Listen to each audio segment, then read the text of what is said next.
मागणी आहे ते अत्यंत रास्त अशी मागणी आम्ही करतो आहोत. ही आढाळी एम-आय-डी-सी होऊन 10 वर्ष झाली. 10 वर्षामध्ये इथल्या पायाभूत सुविधांचं काम बऱ्यापैकी झालेलं आहे.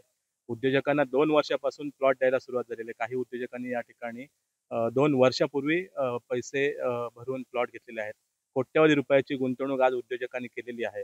परंतु उद्योजकांना प्रत्यक्ष उद्योग उभारणीसाठी जे काही परमिशन्स लागतात, बांधकाम आराखड्याची मंजुरी लागते. तर या सगळ्या ज्या गोष्टी आहेत त्या आज होल्ड करून ठेवलेल्या आहेत आणि होल्ड करण्याचं कारण जे आहे ते कारण स्पष्ट केलं जात नाही.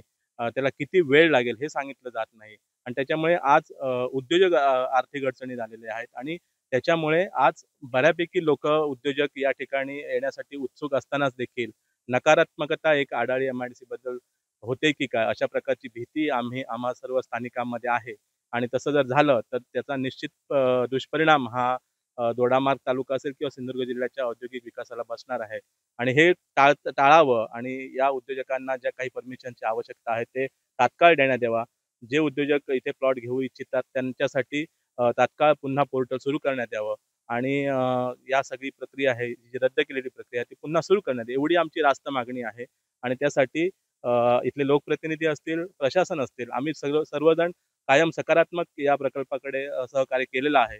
तर पुन्हाही या ठिकाणी मी सांगू इच्छितो की आम्ही सकारात्मकच आहोत. संघर्ष करण्याची वेळ आमच्यावर येऊ नये आणि जर वेळ आलीच तर संघर्ष करायलाही आम्ही तयार आहोत. पण तत्पूर्वी पुढच्या 8 ते 10 दिवसामध्ये या संदर्भात जो काही तोडगा असेल तो तोडगा काढून इथे एक चांगलं औद्योगिक वातावरण तयार व्हावं एवढीच माफक अपेक्षा. पराग महादेव गावकर. एबीपी माझा, उघडा डोळे बघा नीट.